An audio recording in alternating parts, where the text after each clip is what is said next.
आणि सबस्क्राइब करा। उमेदवारी अर्ज दाखल केल्यानंतर विशाल पाटील हे सांगली जिल्हा अक्षरशः पिंजून काढत आहेत।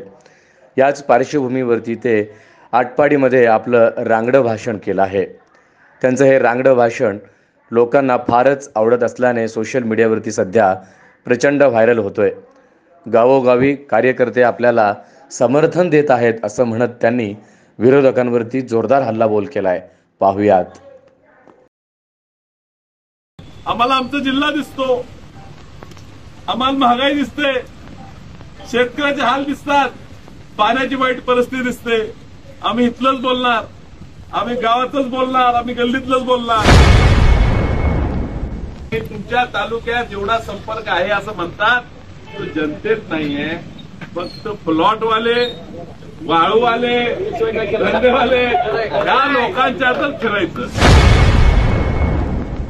काय गडी राऊत काय त्यांना संजय राऊताला कळलं दिसलं कुणाला माहित। सांगलीतनं आली फिरून गेली।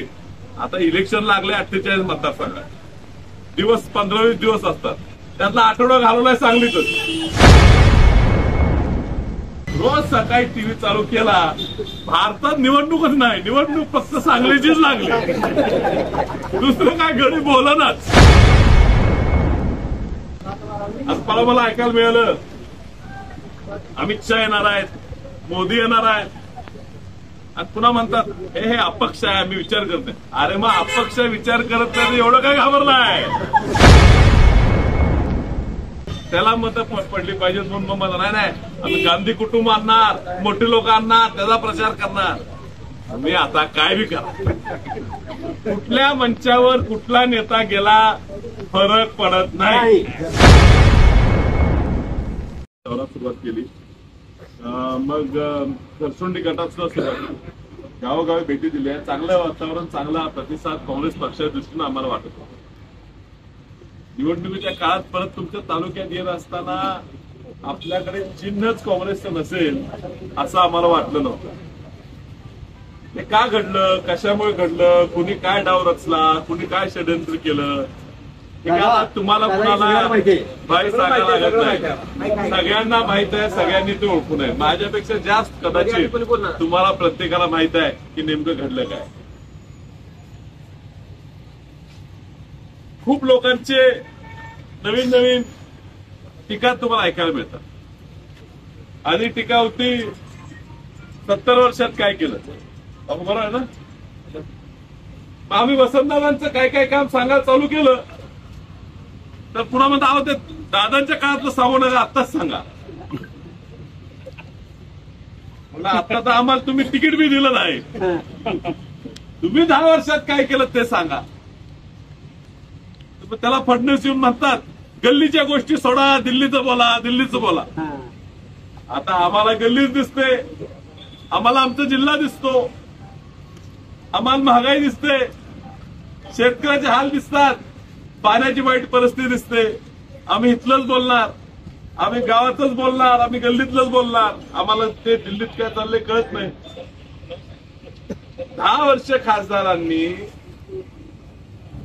स्वतःचा स्वार्था पलीकडे काही पाहिलं नाही। त्यांची इस्टेट कशी वाढेल, माझा एखादा 4 कारखाना कसं होईल, कुठे कुठे जमिनी घेता येईल, तुमच्या तालुक्यात जेवढा संपर्क आहे असं म्हणतात, तो जनतेत नाहीये, फक्त प्लॉटवाले, वाळूवाले, धंदेवाले या लोकांच्यातच फिरायचं। जमिनी अडकलेल्या कुणाचे बळकावून दमदाटी करून ताब्यात घ्यायच्या, कलेक्टरकडे खासदारकीचं वजन वापरून सोडवून घ्यायच्या, प्लॉटिंग करून घ्यायचं। ह्याच्या पलीकडे खासदारांनी 10 वर्षात काय केलं नाही आणि त्यांना करायचं बी। आणि वर त्यांनी कुणाला ते धरलंय, आता काय कोण म्हणतात महाराज बिराज काय काय चालू असते। तुमच्या तालुक्यात जास्त वेळ महाराज मटार पिटारच करत असतात, जनतेचं काय चाललंय माहित नाही तर तेच चाललंय। त्यामुळे वरनं काहीतरी करून तिकीट आणायचं आणि विरोधकात कुठल्याही परिस्थितीत विशाल पाटील उभारू नये यासाठी गेले 4 महिने प्रयत्न चाललाय, प्रत्येक ठिकाणी देव पाण्यात ठेवलेला आहे। मला उमेदवारी मिळवण्याआधी प्रयत्न केला काँग्रेस पक्षाचा, मी आधी जुळवून घेतलं. डॉक्टर विश्वित कदम, विक्रम सावंत, जयश्री वहिनी, पृथ्वीराज पाटील, आम्ही सगळे गेलो. पहिला काँग्रेसमध्ये तिकीट फिक्स केलं. पुन्हा त्याला लक्षात आलं काँग्रेस तिकीट ह्यालाच मिळते, आता मला त्रास होणार. मग डाव रचला, ही जागा द्यायची वंचित आघाडीला. पैलवानला तयार केलं, वंचित आघाडीत पाठवलं. वंचित आघाडीने जवळजवळ जाहीर पण केलं उमेदवारी. तर त्याला लक्षात आलं यांचा डाव काय. शेवटी ते पण डॉक्टर बाबासाहेब आंबेडकरांचे नातू आहेत, प्रकाश आंबेडकर. त्यांना पण कळते. त्यांनी लगेच सांगितलं, नाही बाबा इथं काय ते घोळ चाललाय, तुला मी तिकीट देत नाही. की मागतच नाही सांगली. पुन्हा यांचं नवीन टोका चाललं, आता शिवसेनेकडनं घेऊया. शिवसेनेत गेले. काय गडी राऊत, काय त्यांना संजय राऊताला कळलं, दिसलं कुणाला माहित. सांगलीत आली, फिरून गेली. आता इलेक्शन लागले 48 मतदारसंघात. दिवस 15-20 दिवस असतात. त्यातला आठवडा घालवलाय सांगलीतच. ते बी सभेला 100 लोक गोळा होईना. अर्ज भरायला इथून तिथून पैसे वाटलेत 5,000 लोकांना, आली 500 लोक.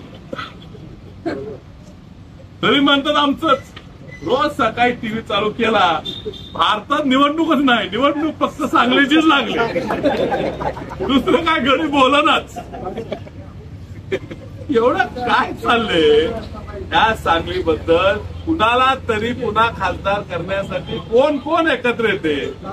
आज मला ऐकायला मिळालं अमित शहा येणार आहेत, मोदी येणार आहेत. आणि पुन्हा म्हणतात हे अपक्ष आहे, आम्ही विचार करतोय. अरे मग अपक्ष विचार करत नाही एवढं काय घाबरलाय. लय काम केलं, मग लय संपर्क. लय काम केलं, लय संपर्क आहे. तर दिल्लीतनं मुंबईतनं कशाला प्रचारला माणसं बोलत आहेत. आता त्यातलं बी काय होणार नाही त्यांना लक्षात आहे. म्हणून म्हणतात नाही विशाल पाटलाची मतं कापली गेली पाहिजे. ती महाविकास आघाडीच्या दमी उमेदवार नुरा कुस्तीच्या जो पैलवान आहे, नुरा कुस्ती करणारा पडण्यासाठी उभारलाय, त्याला मतं पडली पाहिजेत. म्हणून मग नाही आम्ही गांधी कुटुंब आणणार, मोठी लोक आणणार, त्याचा प्रचार करणार. मी आता काय बी करा. कुठल्या मंचावर कुठला नेता गेला फरक पडत नाही. ही निवडणूक जनतेनं हातात घेतली. मला लय आमिष दिली, पैसे देतो, किती पाहिजे सांगा. खासदारकी देतो, जाहिरात केलं, आमदारकी देतो, पुन्हा मंत्री बी करतो. स्वार्थासाठी जर मी माघार घेतली तर एक माझ्याकडे भांडवल आहे वसंतदादांचा, क्रांतिकाराचा नातू, तेच भांडवल घालवीन. त्या जनतेचा रेटा असेल उभा राहायचं. आणि माझ्या नशिबात जर खासदार व्हायचं असेल तर मला जनताच खासदार करेल. काय व्हायचं ते होऊ दे. आता काय शेंडी तुटो पारमी तुटो, आपण उतरलोय. ह्या तालुक्यात माझा संपर्क कमी आहे, मी मान्यच केला. आता कुणीतरी बोलले आणि मला पण जरा आमच्या भागात जोर आहे, काय अडचण नाही, एकतर्फी आमच्या मतदान आहे. मला काळजी आटपाडे खानापूर काय होत आहे. मला खासदार भाषणात बोललं 80-90 हजार मताचं लीड खानापूर आटपाडीतनं मिळणार. आमच्या विधानसभेला पण आमचे सुरेशभाऊ खाडे आमदार बिरदेचे मागच्या वेळी म्हटलेले 1 लाखाच्या फरकातनं निवडणार. मागच्या वेळी 1 लाखाच्या फरकातनं निवडणार. त्याला 1 लाख मतं बी पडली नाहीत. या तालुक्यात मी तुम्हाला सांगतो, आल्यावर मला लक्षात आलं एवढं प्रेम तुम्ही आम्हाला दाखवलंय. बघून उत्साह बघून, पक्ष नाही काय नाही, सगळं कोण नेता आहे काय नेता आहे सगळ्यांची लोक एक संघ आले. नेते सुद्धा त्या व्यासपीठावर दबावपोटी गेलेले आहेत. कुणाचंही प्रेम त्या ठिकाणी. आणि एवढं प्रेम तुम्ही आमच्या वसंता कुटुंबाला आजही करता, याची जाणीव आम्हाला आहे आणि कधीच तुटू देणार नाही. निश्चितच या आयुष्यात आपल्यासाठी अहोरात्र झटणे राबणे हाच ह्याच्यापुढचं उद्दिष्ट असेल. 5 वर्षाने निवडून आल्यावर पुन्हा तुमच्या पुढे येत असताना तुम्ही म्हटलाच पाहिजे की ह्या पोराला निवडून देऊन आम्ही चूक केली नाही, आम्ही बरोबरच केलं. ह्या पोराला एवढ्या वर्ष का दाबत होते, का त्याला मागे ठेवत होते, हे एकदा दाखवायची संधी तुम्ही मला द्या. ही एवढीच विनंती मी तुम्हाला सगळ्यांना. विशाल दादा तुम आगे बढ़ो, विशाल दादा तुम आगे बढ़ो, हम तुम्हारे साथ हैं. लिफाफा हे चिन्ह आहे, नवीन चिन्ह आहे.